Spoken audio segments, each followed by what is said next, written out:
Better stay up out the way, don't get your shit splat. Stop letting this shit slide and get your lick back. And get your lick back. Get your lick back. If a nigga owe you something, ain't no chit chat. Better stay up out the way, don't get your shit splat. Stop letting this shit slide and get your lick back. And get your lick back. I feel like I'm JX. J-Way. I'm a perfectionist. Adderall got me restless. I'm gone. Run with a wild crew, they get reckless. Young boy, come up off that neck. Give me that. To the trends. See a lead, be the band. Good evening and welcome to another episode of Corner to Copa. The Detroit Tigers kind of get brought back to earth a little bit to end the to end the weekend series and end the first half of the season. They will certainly be heading into the second half with a bit of a chip on their shoulder because we were on a hell of a tear. I think we rattled off two sweeps before the Philly came, headed into town, and we knew it was going to be a tough test. A lot of top tier pitchers, Sanchez, Wheeler, and yeah, we got humbled a little bit, but we'll get to the Philly series. We'll start it off talking about the Sacramento, I almost said Kings, the Sacramento Athletics or Vegas Athletics or Oakland, whatever they're called. Obviously two teams that appear to be heading in opposite direction. The A's have struggled as of late, and we swept them up at home. So what did you see in that series? That was a pretty fun and exciting series. Usually, the Athletics usually give us some trouble, but we made pretty good work of them. What did you see in that series? Pitching. I mean, the trend from June continued. 4 runs allowed, whether earned or not, just total runs in that series was impressive. Took advantage of a team, like you said, that was down, kind of riddled with some injuries, but they're getting paid handsomely, so I don't feel too bad for them. It was some clutch hits. Jake Rogers, McKinstry, those 2 bats came alive in this series. Multiple runs driven in, home runs from each, and actually Rogers with a couple home runs during the week. Albeit he had that hot streak after Dingler had the scare with the redirected foul ball that smashed into his hand and thumb, which I was surprised when he came back out to give it a go. And then when he left, I'm thinking bad, like, damn, the adrenaline's wearing off. He's really starting to feel it. This could be a break or a fracture based on the fact that it landed directly on top of that thumb where it's so easy to break a bone in there. But he's day to days, and actually he just came back yesterday, right? As well. So all in all, after a couple of days scared, good for him. If anything, I figured they would hold him out entirely instead of putting him on the IL, so that way he could be ready for the first series to come back and not have to miss any calendar extra days beyond that. But starting pitching was great. Framber had a good bounce back, solid. Finally needed that 9 Ks, I think in 7 innings. What do you have here? 3 hits, 1 earned run, no walks. I mean, that's probably the best start I feel like he's had all year. I mean, that is ace stuff right there. I mean, and that's kind of not the 9 Ks, but Montero has gone through 7 like that. So good to see. Melton also 9 Ks very next night. I think all 3 starters had 9+ Ks. So you're talking about a string of starting pitching dominance from those guys. Torkelson had a clutch home run insurance late in game 2. Colt went deep in game 3. Vierling had a couple RBIs. And I think the story to highlight the end of that series was the, debut of Eduardo Valencia, albeit because of the injury to Dingler. And we'll tease into the roster part on that a little bit later. But all in all, some clutch hits, but the pitching held it down. The bullpen did its job too. So they did what they were supposed to against the A's. Yeah, that's the A's are definitely a young, aggressive group. So they were definitely up there, taking their best hacks. And the pitching staff has been really good as of late. Game 1 was highlighted by some errors. I think they had it was a pop-up that landed right in between the rookie Kuroda and Lawrence Butler that kind of snowballed into a nice little a nice set of runs for us. But yeah, like you talked about, the Dingler injury was definitely scary. But Jake Rogers, he just stepped right in. Like it was almost as if he just took right over. Like I think he had like 8. I think he reached base like 8 straight appearances, something crazy like that. And then I think the scare for me was, although we've been preluding to Eduardo Valencia, he had been on a nice little run in AAA, that his day was coming. So when I saw Eduardo Valencia, my first thought was, oh, this must be right before the All-Star break. This must be Dingler headed to the IL. So, luckily that wasn't the case, but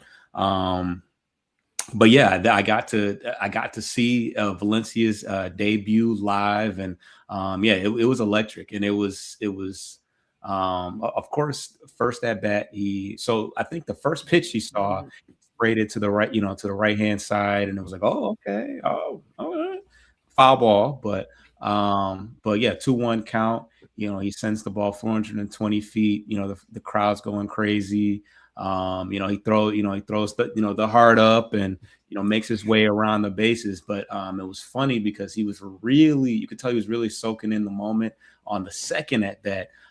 Because of course everybody is really cheering now because he hit the home run, and so you see him look up at the scoreboard, and he sees himself in the scoreboard, and he just he couldn't help but just smile, like, wow, this is really, I mean, that surreal moment where you're like, okay, wow, there's really 20,000 people here cheering for me, and and I'm on the screen looking at myself. I mean, that's got to be the most mind-blowing as a young player. And he's been in the system for quite some time, and he's had some up and down moments. He's had some injuries. He's changed his swing. He's changed his body. He lost some weight. So there's already the memes and side by sides of him and Miguel Cabrera. I'm not gonna lie, the stance is very similar. Like, it's the body type. Obviously, Cabrera put on some weight later in his career, but yeah, he there's some resemblance there, and I'm certain they've had their own conversations, and he's taken some pointers from him. So, and come to find out, he's actually really close with Kerry Carpenter. If you think about it, they're the same age, and they came up in the system around the same time. A little bit of a slower track for him, but pretty random. You're not necessarily thinking that because Kerry's been up here for a while. But so yeah, that was a really cool moment. He hit his second home run yesterday, and in between that he had a double as well. So he's really asserted himself. We'll tell you a little bit who the corresponding move was to put him on the 40-man roster, but outside of that, Zach McKinstry had some pretty big hits this week. He's really needed that. He struggled a lot this year. We already talked about Jake Rogers, had a couple home runs. And let's get to this. Let's get to the Philly series. So started out great. We were all jacked about this series. Philly's been on a bit of a hot streak. Obviously, we've been on a hot streak. So it was like two immovable objects. Headed right at each other right before our all-stars head off to Philly. So but yeah.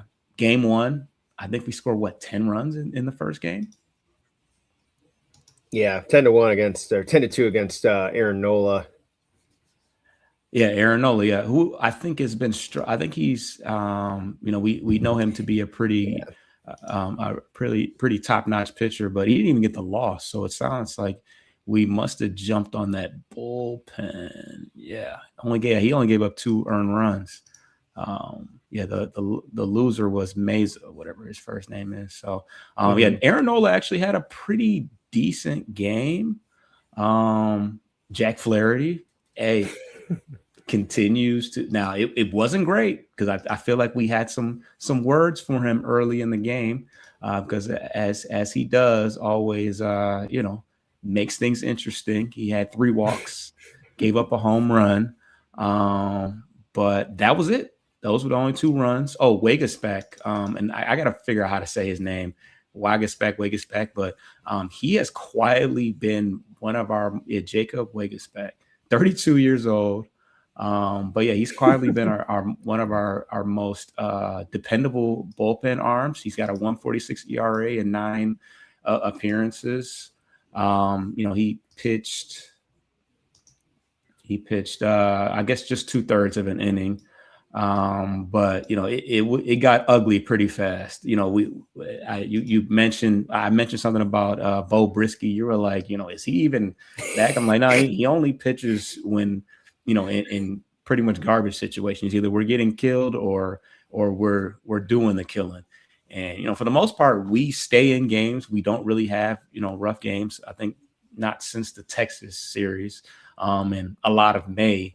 But even then, we had a lot of close games that we lost. But at any rate, we did get a chance to see Bo Brisky. He closed out the game and made a nice little, a Willie Mays over the shoulder catch to end the. That picture I saw on ESPN, all 3 of them with different poses. I was like, I was thinking of the old time skit. Who's on first? Everyone's doing a different, facial expression. Almost brought me back to the trend of the Harlem Shake, where they're all frozen and the next thing you know, they're all dancing. Right. What it reminded me of. Yeah, he really wanted that game to end because it probably wasn't a ball that he should have been chasing after, but up 8 runs, I guess it really didn't matter. So he sealed the deal. And that was game 1. Everybody got a piece of the action in that game. I think did Torque hit a home run? Looks like, we had. He hit one in game. Yes. Yeah, he did.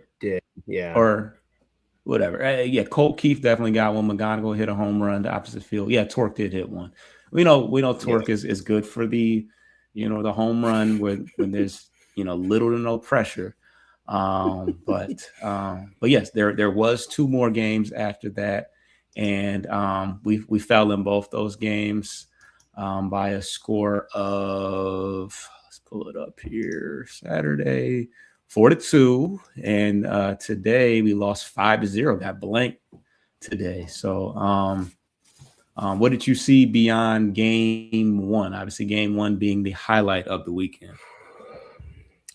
I mean, we noted it last week and we talked about it offline that this weekend was going to be a big matchup on paper, especially just for the starting pitching alone, because it was the best of the best between both clubs. And, and if this was the beginning of the season with the expectations and the buzz that the Tigers had carrying over from last season, I think you would say this could potentially be a top 2-3 AL team against a top 2-3 NL team, especially with respect to Philly, and they're loaded. No, I'm not going to BS anyone here. They have established studs in the rotation. They've got our former divisional rival closer, Johan Duran, who they got last year from the Twins, who's absolutely phenomenal this year. I don't think there should be any other closer that should win closer of the year right now. This guy is untouchable right now with disgusting stuff.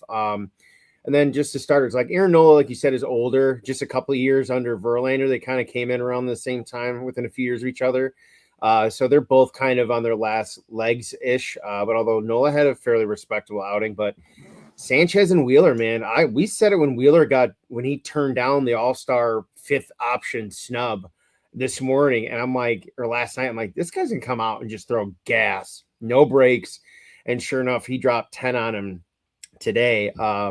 And Christopher Sanchez continues to be a second favorite or short favorite for the NL Cy Young, and he proved why he was so good yesterday. I don't think he gave up more than 1 run, left with the lead, a little bit laborious, but he racked up the Ks, and the bullpen got him out of it, and they got that win. So I was hoping we could take 2 out of 3 to go 5-1 in the week. That was kind of the marker I was hoping to hit.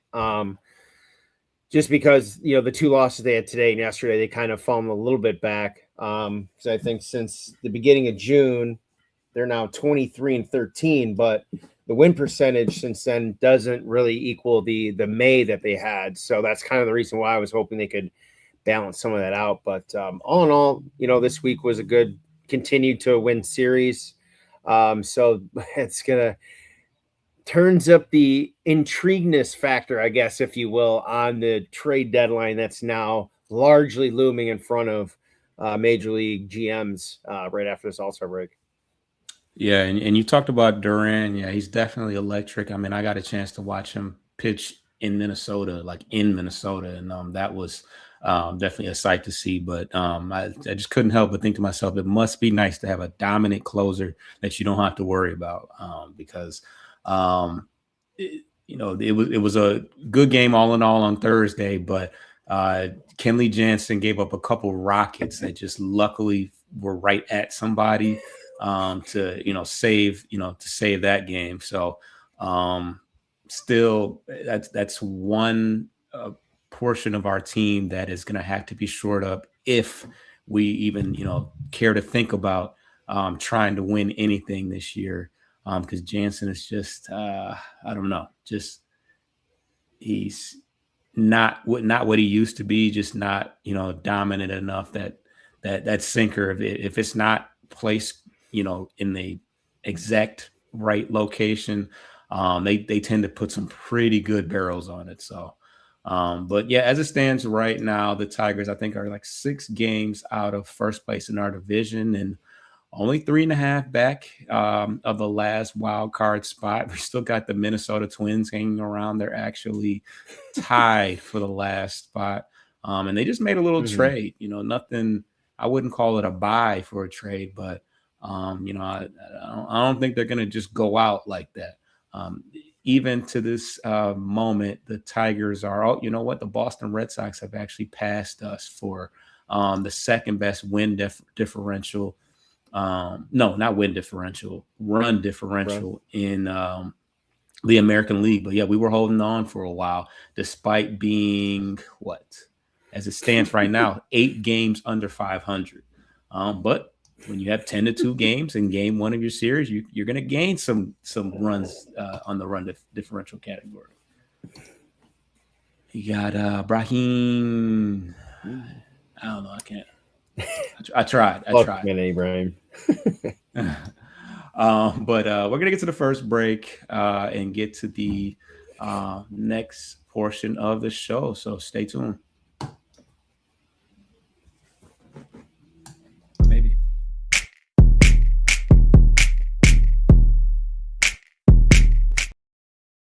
All right, so we teased the roster move of all roster moves. Coach, let us know what we got going on. Yeah, it was not really too busy of a week overall, but there were some very eyebrow-raising moves here. So on the 6th, this one flew under the radar. I didn't even see this. I don't even think their Tigers PR on X posted this, which is really unusual. They signed to a minor league contract outfielder Raylan Castillo back on the 6th. There's no follow-up in terms of where he's been assigned yet, so I think they're still waiting on that. They gave an update on the 7th of Job, who was sent down to Lakeland for an extended rehab. It's probably still going to be about a month and a half before he's probably cleared. He's got to build himself up. He's not pitching 6-7 innings right out of the gate at 90 pitches an outing. So this is going to be his extended or crash course spring training in hopes that we are still in a position to battle to then bring him on board when he is good, ready, and cleared to go, which would then create another domino effect in the bullpen or the rotation for sure, because now you're going to have a gluttony of starters, and I still consider Montero a starter. Let's call it what it is. He's done some nice bullpen work, but the guy he's got the stamina to go 6, 7, 8 innings if he has to. So Verlander on the 8th, as we all know now, announced his formal retirement at the season end after being announced by the Major League front office and commissioner as a Legends pick to the All-Star game. So I really don't think he's playing since he's got a, quote, extra player. I think it's just a more of an honorary tab by the commissioner to give him his flowers in Philly, just because, he's had one start this year. and it wasn't in Detroit. So we haven't even seen him in his salt and pepper beard pitch back in an old English D uniform. So cool moment for him and the family and the franchise for all the years he's put in, and it's definitely a first ballot. And I'd have to say unanimous Hall of Fame. If there's a singular writer out there who's got to stick up his butt, just ignore it and vote him in. There's no reason not to. One of two pitchers all time to win Cy Young, Rookie of the Year, and MVP, which is incredible among the other lists of accolades for JV. So it sounds like there's still a chance he might come out and pitch one game in Detroit. But that's TBD at the moment. With that, the day after, with the injury to Dingler, they called up Valencia and the release outright of Jahmai Jones, which we probably have felt was weeks overdue. He had 2 hits collectively since May 29th and got a start earlier in the week against, I think it was the A's, and did nothing with it. And since he's a defensive liability and he's only on to hit lefties and he ain't hitting lefties, it was time. But here's the thing. He's already been sent down and cut twice, and no one's claimed him. So I see him going right back to Toledo as a result. I don't know if anyone's going to put a claim on him. But speaking of claims, on the 11th, Harris claimed right-hand pitcher Andre Granillo off waivers from Washington and assigned him to Toledo. So sounds like some additional bullpen help down in Toledo in the event of an emergency at the parent club. But that is it in terms of injuries and roster transactions. Now I have a question. Do you think that the Dingler scare or the little bit, the nick up, do you think that had something to do with it actually being Valencia, or was that something that they were, because you think, because I know we did get a chance to play catcher. He did, play in the field on Saturday, but I just kind of figured it was, I kind of just figured they were just done with the whole, Jones situation, but maybe it was just convenient and with everything going on. Well, I think it was a combination. He's a righty bat, and today I think he did exactly what Jahmai would have done. He pinch hit 4 Carey, as you mentioned earlier, how they're close. The irony of that now Valencia's pinch hitting or vice versa, that platoon combo with Carey, even though he doesn't play the outfield, but when Carey DHs, you can do that with him. And I don't think they wanted to start Jake at catcher again, considering the day before earlier in the A's series. Boy, he got ran on. He's been run on quite a bit in the handful of starts he's had in the last month, which is very unusual or unlike him. Now, I'm not going to put all of them on him, especially you get Kenley Jansen out there. He ain't picking anyone off. No one's throwing anyone out. His delivery time is so slow that even Pudge wouldn't be able to throw someone out down at second with him. So, but I think they wanted to just see how he would perform against a very good Philly team. And I think I mentioned offline, it wasn't going to kill him for getting, torn to pieces on the base path. But he did throw finally, I think on the 4th attempt, he finally got a runner out. And I don't think they ran on him the rest of the way.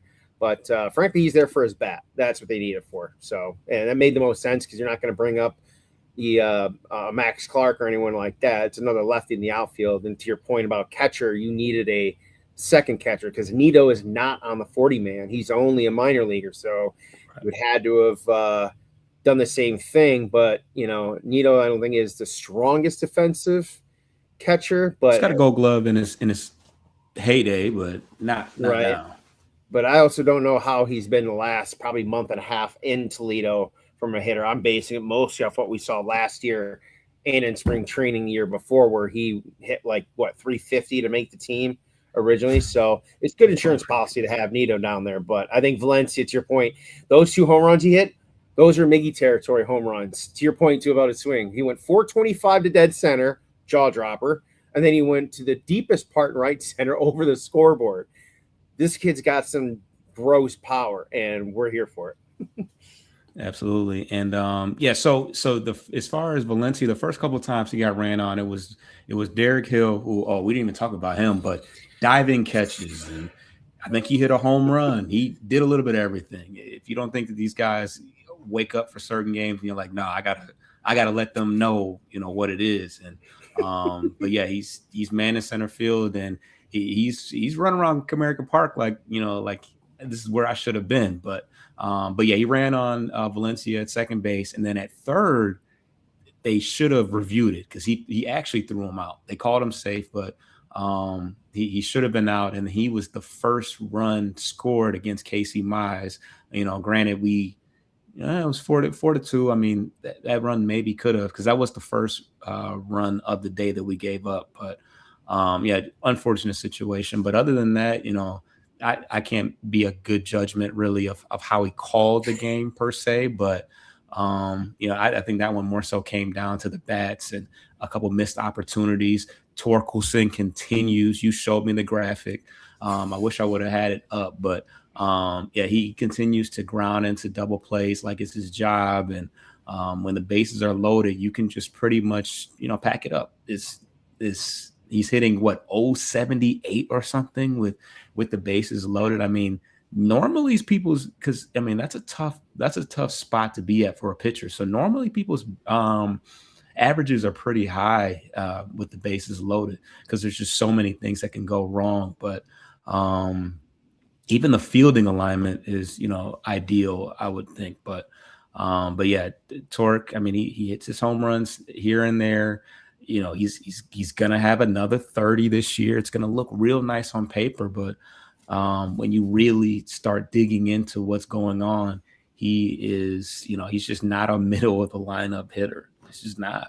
He's gonna hit you some solo home runs here and there, but when it really matters the most, his approach is just all out of whack. I don't know if he's just trying to pull the ball too much or what it is, but yeah, he's just rolling over and grounding into too many double plays or just plain not getting the job done, however it looks. So that's another thing. Yeah. Oh, so we got way off track. Let's quickly get to the minor league report. Max Clark continues to rake when he plays in Indiana. It's very unfortunate that the major leagues doesn't have a team in Indiana, because I think that he would be, an all-star off that alone. But he had a 2-run home run, 102 off the bat. I think 380 some feet. And that was a couple days ago. Bo Akeney hit a couple home runs during the week. He's currently in Lakeland and will likely be getting that call up soon to high A. He's got 15 home runs this year. Bryce Rainier had a crazy game this week. He had five hits, including a home run and 6 RBIs. He continues to rake and be another candidate to be moved up, possibly to Erie. And Max Anderson was selected to the Futures game. He replaced Thayron Lorenzo. I think he only went 0 for 1. He got 2 at-bats. One was a walk and one was a lazy fly out. But he continues to make his own bid to, get that advancement, that promotion to the major league level. He's kind of accomplished pretty much everything that he can as he could at the minor league level, and had a great Arizona Fall League, and yeah, the next step is making that debut. So we'll see when that happens. Actually, gonna have some a middle infielder returning soon, probably. So that certainly won't help his cause, but yeah, I'm sure. I don't know. I don't know if we'll see him this year. It's a possibility. But yeah, outside of that, I won't bore you guys with all the draft picks. Obviously, we can't get to that. But one thing that I can say is that the Scott Harris broke the trend. He actually drafted in the first round for the first time since Casey Mize, a college starting pitcher, and his name is Cameron Fluke. He's a hard-throwing right-handed pitcher. He went to Coastal Carolina, and I think he was hurt for a part of last year. So he didn't pitch he's healthy now, but he didn't pitch very much this year. So they said that they might, he might make a appearance or two at the low levels at the minor leagues this year. But a little bit older, he's, his trajectory and his, road to the major leagues will be a little bit quicker likely than our normal guys, because we normally pick high school guys, but we didn't actually pick anybody from high school until the 4th round. So got a couple shortstops in there, which is very reminiscent of what we do. But we went the college route, which is what going into it, I was thinking we need to find somebody in high school. I mean, not in high school, somebody out of college, and hopefully a pitcher, because we don't have a lot of, we're very top heavy. You got your Briseños, you got your Andersons, you got your Clarks, you got your, Rainiers, guys like that. But we don't have a lot of high ceiling pitchers within our, within our prospect class. So, I think they did a pretty good job of, mixing things up with with some college guys and some righties, because we got a bunch of lefties. I mean, Max Anderson's a righty, but he kind of took off. Obviously, McGonigal has graduated, so he's no longer somebody that gets counted in the prospect grading. So had to retool the prospect list a little bit, but that's enough of the prospects. Let's talk about what's going on. Let's talk pitching. The announcement has been made that we are going to be moving to a 6 pitching rotation after the All-Star game. Coach, if you're watching right now, Coach, you got it written all over his face. But first of all, who are the 6 pitchers that we're talking about here? I mean, it's Melton, Mize, Montero, Skubal, Fromber, and Jack. That's your 6, and that's not counting before anyone else potentially could come back in the next 30 to 60 days too. Right. So that means less starts for our everybody, obviously, because we're stretching it out a little bit. Do you see any pros to this? I mean, everybody's pretty much pulling their own weight. There's not one person that I can genuinely say is holding us back, even Flaherty. So I guess that's one positive, that everybody should be a little bit fresher. Skubal, he only went how many? I know he went. He faced one hitter before getting pulled today. He went like 9 innings. I mean 9. Yeah. Not 9 nothing. I think he went 5 innings. Yeah, 5 plus.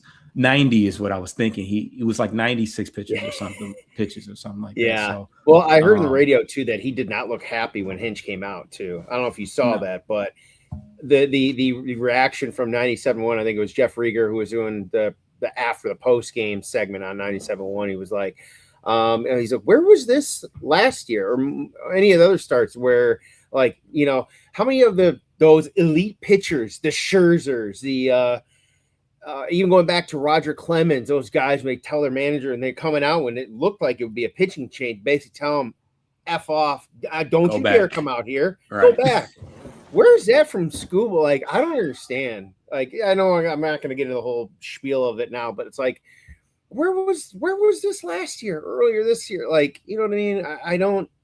It's such mixed signals. But and then to the clip about Bob Nightingale and whatnot, we can discuss that later. But I mean, the 6-man rotation a few weeks ago didn't make sense. Hinch is claiming that's because there are going to be 2 or 3 different time zones coming out of the break, and they're going to be playing for like 12 straight, 13 straight days, something like that, or 10 straight days.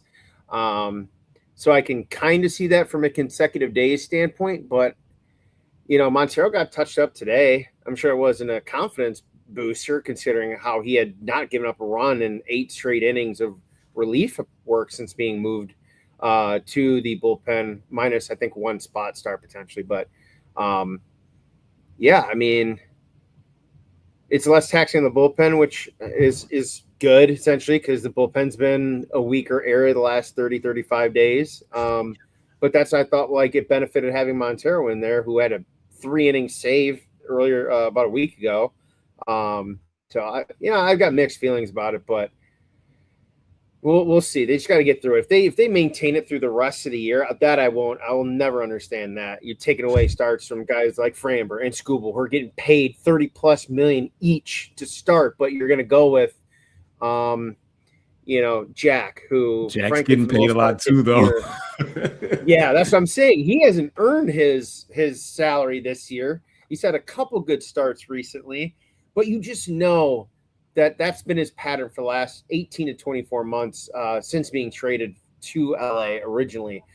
He'll have a good start or two, and then he'll just absolutely crap the bed for a start or two. So we'll see. I want to see him over 4 or 5 starts if he can put something together that can kind of ease my nerves, I guess, if you will, because to me, he's still of those, he's the weakest so far, the most inconsistent. I mean, don't get me wrong, Framber's he had that phenomenal start, and then the start before that, absolutely shelled in Houston against his former team or by Houston. So he's been fairly volatile too. But when he's been on, Framber, that is, he's been just as good, if not better than, definitely better than Jack's best stuff this year, but definitely helping lead with School at the top of the rotation. So we'll see how it pans out. Yeah, and in my last 2 appearances at Comerica Park were both Framber starts, and they were a tale of two totally different situations. The last one being the Boston one with the beaning of Trevor Story and all that type of stuff, and then this one, this most recent one was a complete turnaround. So I'm glad to see it. It's usually either Valdez lately or Montero that I'm watching. But yeah, it was good to see him bounce back. And before we move on, while we're talking about Scooble, he had more. I don't know if he had. There's rumors and reports that close family close to him. He's told them that he wants to stay in Detroit for the rest of the season, and he feels that we are a World Series team. Thoughts on that? The last part's comical. I mean, has he not been around the last 2 years to see what's going on? Right. I don't know. I have an issue with him releasing crap through his friends and family because if he would have told them like, "Hey, this is strictly between us. Don't say anything." Because he started to make a comment today post game in the locker room about wanting to stay out there, and then he quickly pivoted and said, "Well, I don't want to create a big news story out of it," and then he changed the subject immediately. This guy's two-faced. Yeah, I'm sorry. it's weird. I am. Yeah. Ever since the offseason last year when he told Boris terminate all negotiations until the end of next season, and then he goes on that PR tour, goes to the Michigan State basketball game at LCA, sits courtside for the Pistons game, sits glass side for the Red Wings game for a week, and then he's back in Arizona. This dude doesn't even have a residence in Michigan, does not want to be here, and it's just pressure he's creating from the outside to keep his value up because he's up until this past week he had been pitching Scooble-like. Still good numbers, don't get me wrong, but he has not had the years he's been used to the last few, albeit we should expect some regression, but he's had some issues with long balls and against lefties this year, which is weird. But the whole comment thing, I take no stock in that. I mean, I still hope we trade him. I still want something from him. If we keep getting better, I think it makes trading him emphatically more obvious to do, just for the fact that even if we get just one righty bat to help, or even a bullpen arm, honestly, because I got to imagine too that Jansen, it's got to be like, look, man, you keep struggling. I don't think he wants to hang around and not pitch because he's got signed to reach his milestones. He was very open about that, and the Tigers agreed, like, hey, we'll help you out. But it's not a charity anymore. No contender is going to let him close games, though. That's the problem. I mean, if the Dodgers want him, I mean, he wanted to go back to LA last year and they didn't offer him. But I mean, I don't know if that would happen, but he might take a lesser role with a more polished team. He might get fewer chances, but I mean, it's less risk. And I think if he truly is chasing one more World Series ring and this is potentially good for him, then I could see that happening. But I mean, to our long-term success for the rest of the year, bless you. I don't see him holding on to high leverage roles, and I don't think he wants to just keep pitching blowouts. You know what I mean? But well, we're still giving him an opportunity to save games, so I mean, you got Best out, Finnegan's not exactly just taking over the closer role. So looks like he's going to continue to get his opportunities unless Kyler Montero comes through and says this, that I want this my job, which is not going to happen. But yeah, I don't know. I feel like I had some else. Oh, Scooble, yeah. So yeah. Yeah, I mean, I put part of that, and I had this conversation online. It's like I put part of this on Scott Harris because he could have put together a stronger team last year, and it would have been we would at least had a better barometer of where the team was. But to say that we're a World Series team right now, I mean, you're kind of living in the moment if that's what you genuinely said. Um, I think this game today, case in point, just because you pitch doesn't mean we're going to win anyway. So if we plan on making some kind of run, which I don't presume to be a World Series one unless we sell the farm off, which Scott Harris is not going to do. It doesn't make sense to not get as much as you can for him because the reality is that the Dodgers are if Scooble is truly available, the Dodgers aren't going to let anybody else get it, let alone anybody in the National League like the Brewers or the Braves or something like that. And they have a nice set of ready now pitchers and high, top-notch prospects. And take your pick as long as they're in the top five. At least one of them is in the top five. I'll take any of them. I don't care what position it is, whether it's Zaire Hope or some of the other litany of names because they just do everything well. They sign everybody and they develop players the best too. So it just doesn't make any sense. He's been good since that New York series where Mize and Melton back to back all pitched well, and then against the A's this week, he got a win and he pitched pretty well. So like you said, still giving up the long ball a little too much, but yeah, I just don't think it makes sense. I'm all for keeping Mize and hopefully signing him. He's younger, he's going to be cheaper, and he's pitched relatively well. But Scooble, it's like you want to stay for the rest of the year. That sounds nice, but do you understand what you're saying? You emphasize the rest of this year, and you're not thinking about the fact that like we've already been down this road before, and Scott Harris is just not going to. He's not going to give us enough of a vote of confidence in who he's going to go out and get. So it just doesn't make sense. Let's get to the last break. Harris screwed up one pitcher trade deadline already in his first year or two with not a Valdi, but the other Erod. That's right. Yeah. So if he does this twice in 4 years, I don't know how you can recover from that. Yeah, it's too much. It's too much pressure to get it right this time. And he's I don't think he's brought a bat. I don't think he's brought a bat in the because we've sold every year. Even the first year we made the playoffs, we sold. And then last year we bought, but it was all pitching and it was mostly really, really bad. So like he can kind of save himself. He can kind of save himself by getting a haul for Scooble. I don't think anybody will be mad at him. I think they'll be much more pissed if we keep Scooble, you get some mediocre players, and we don't make the playoffs or we get sent home in the first round. That will be something. That will be a fireable offense. So that wraps that up. I knew that Scooble topic was going to be a spicy one, but let's get to the break and then we'll see what we got going on after this.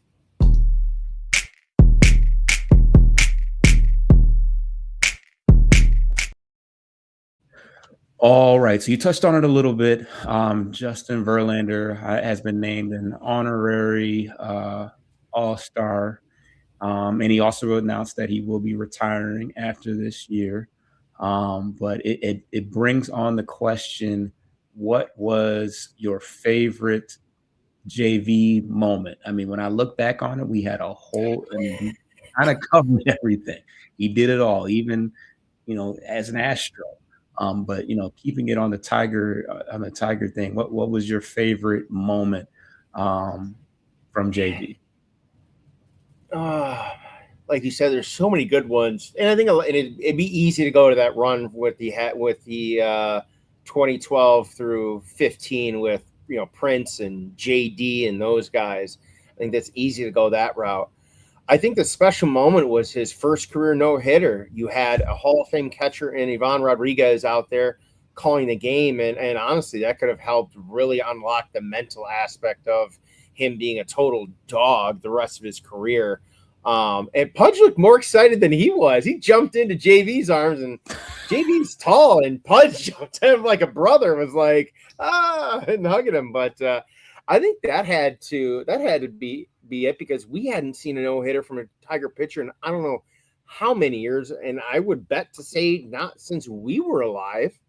And JV came in, got drafted 2004. I would have been heading into if it was that summer, would have been a senior that fall, heading into high school. So we grew up with him in that era, coming out of the 90s when they were awful, barely on TV once a few weeks, if that. But I would say his first no-hitter, because it really helped table everything else that he was able to accomplish the rest of the way.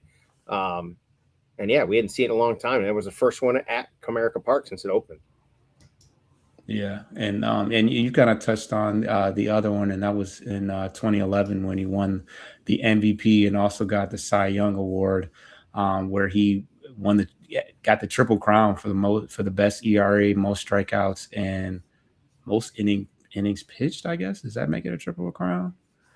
But yeah, ERA wins, and yeah, can't be innings. Maybe it is. I don't know, but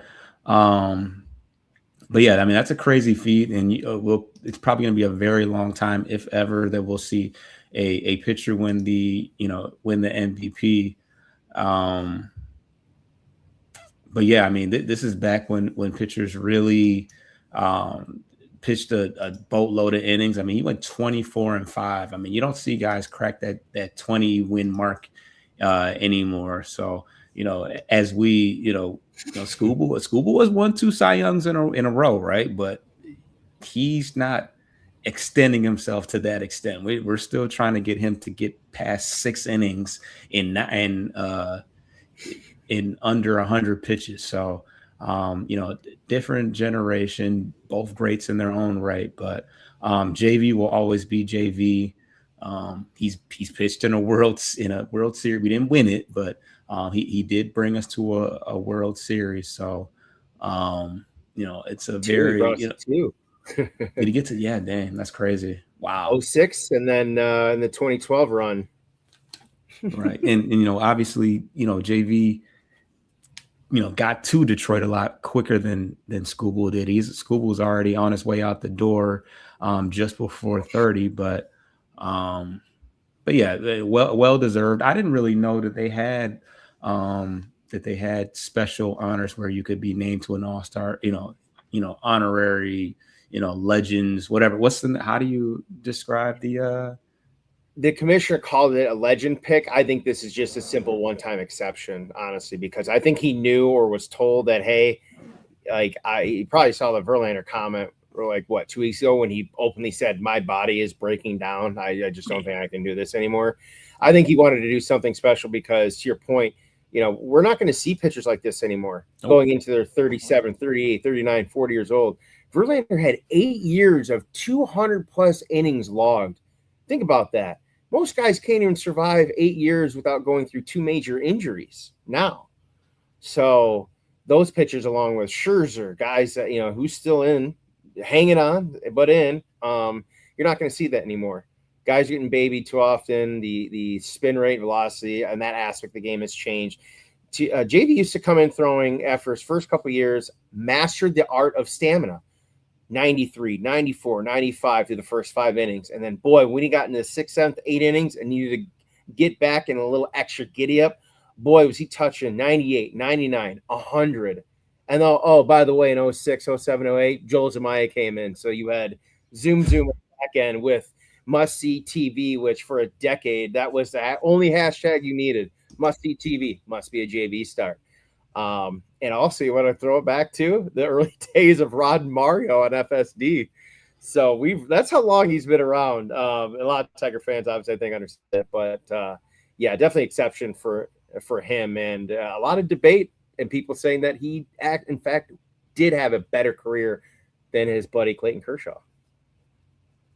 Yeah, yeah. That's a debate that can definitely be made. So we'll see what the MLB has in store as far as the whole layout of that in Philly. All right, so we are at the 50-minute mark. I guess this is down the road a little bit. I don't even know when we return, but we certainly have some things to look forward to. The Tigers are still in a race. So who do we have? Who are we facing? I guess straight out the gate after the All-Star game. Yeah, so when we leave Philly, they break. It's a weird one series West Coast trip. They play the Angels. It's a little odd logistically to go from Philly to LA. So they see Trout, who is also in the All-Star game, if I'm not mistaken, too, for the American League. So they will see the Angels for 3 starting that Friday. Thursday will be a travel day for everyone. So right now, as it stands, as they've released, pending something with Scuba happening during the All-Star break, Melton will start Friday, Scuba will be Saturday, and Mize will be Sunday. Anything else after that is up in the air. But after that 3-game series, they've turned around and play 3 in Chicago to face the Cubbies. And PCA, NL MVP candidate for the Cubs. For 3, and then they return home to face 4 games against the skidding Kansas City Royals, but not without also AL MVP second favorite Bobby Witt Jr. Is Bobby Witt back? I don't know if he's trying to think he was hurt, but he's the hot right now for second in AL MVP odds-on favorite as it stands. Oh yeah, he must be back there. But yeah, speaking of injuries, Gleyber Torres, I think he's been swinging. He's back swinging the bat and isn't feeling any pain. So he'll probably, I feel like, sometime in July for sure. But likely sometime after the All-Star break. Who do you think gets sent back in exchange for Gleyber Torres, which will be a nice. Go ahead. I would say it'll be nice to I think one of the records that kind of stood out was our record without Gleyber Torres and his ability to set the table. McGonigal's done an amazing job. Dingler, I think, is back in second quite a bit too, but I do think that it'll be nice to have Gleyber back in the lineup. But who do you think will be sent down in place for him? It feels like it's inevitable it's going to be Hyu Lee. I mean, he's been the one that's been playing the most over there, and he was the one that got called up. And considering that you've got Valencia up right now, I think that might be a separate conversation because I mentioned it to you the other day offline.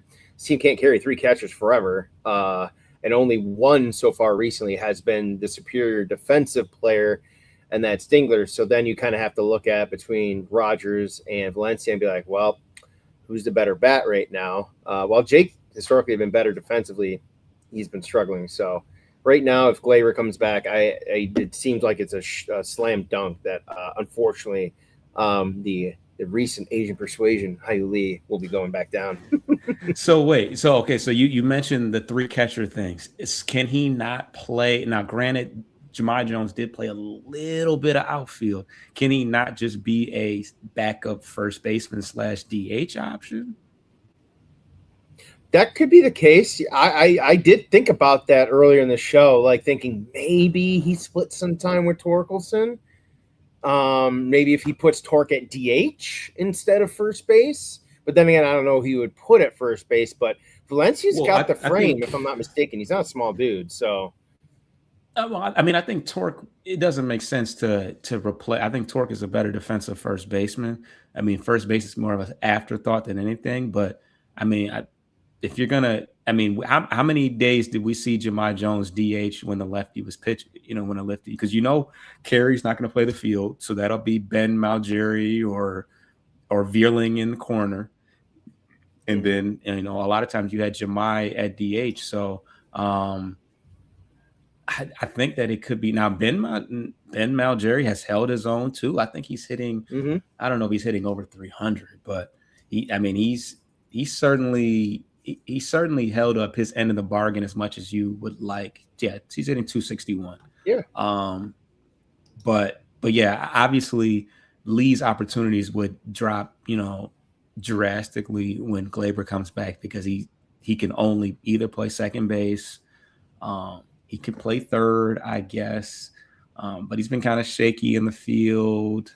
But so is McKinstry, actually. McKinstry has booted a couple routine plays as well. So, but yeah. Bad week for sure with the glove.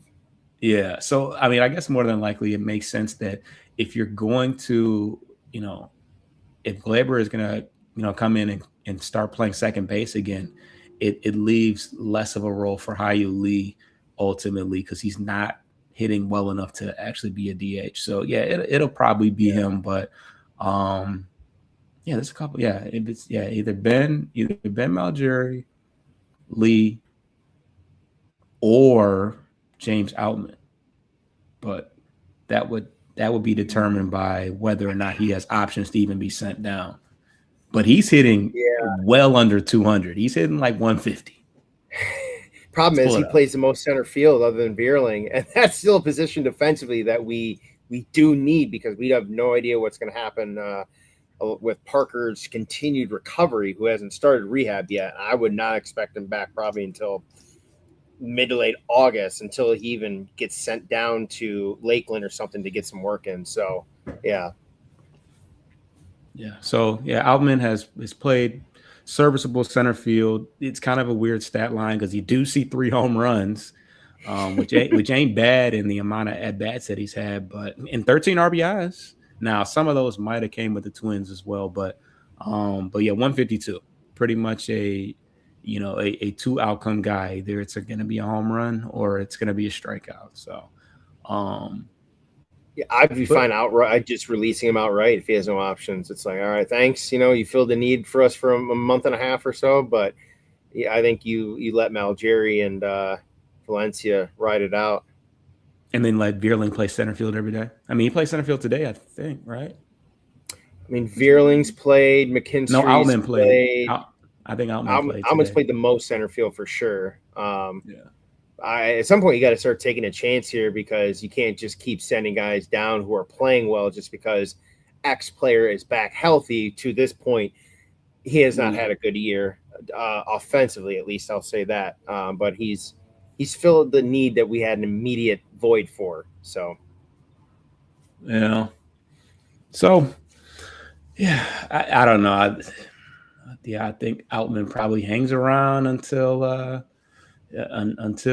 Meadows comes back, unless they finally pull the trigger on bringing Max Clark up. So, but yeah, I know one thing for certain. I cannot see Valencia getting sent back in place of Torres. I thought about Rogers being sent down too. Thought about it? You can't carry 3 catchers, but I mean, in the pecking order of Torres with Glaber, I think Hyu Lee is the first and really only a high percentage option to send down. Because to your point, it's McKinstry, McGonigal, and Colt all playing left side infield after that. If Glaber doesn't start, Colt might get the start at second. But to your point, Hyu Lee's not really a phenomenal hitter. He's hit well, but not enough to really, to your point about Valencia coming in hot, not enough, I think, to hold a roster spot in an already overloaded infield. Yeah. And it's, the OPS is still, from what I recall, I think it's still under 700, so still below league average. But I mean, 255, I'm not mad at that. It's about 100 points more than Outman.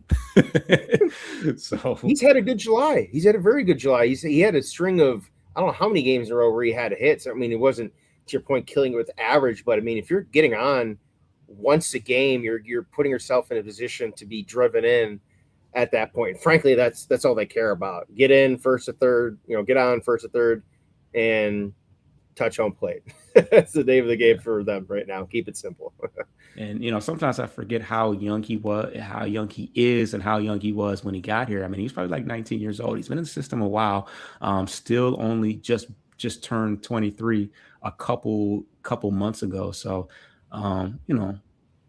he'll be all Dare right. we say trade chip? Ah, God, I don't want to think. I don't want to think like that. I don't want to think like that. Hey, we've got all the time now. We got a couple weeks before the trade deadline. I think there's more potential, but probably less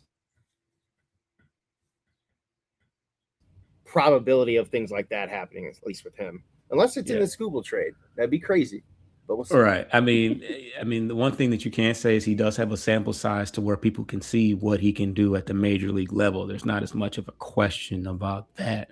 But he's been here just long enough for the fans to start loving him. So it's like, can't be trading away some of the fan favorites out here. So, but yeah, we all know Scott Harris is not selling off any of his prospects. So. We'll see. It's a part of me hates the All-Star. I won't say I hate the All-Star break, but I do miss watching my team play. So I can't wait for us to get back and get back to real, legitimate baseball. So, but like I said, we're gonna crack an hour, find a way to crack an hour, one way or another. So we are at that point. Subscribe to the channel, folks. What's that? Oh, what did I do? Who do you think's winning the All-Star game in itself, American or National League? Gotta go American. Just, why Recency not? bias accepted.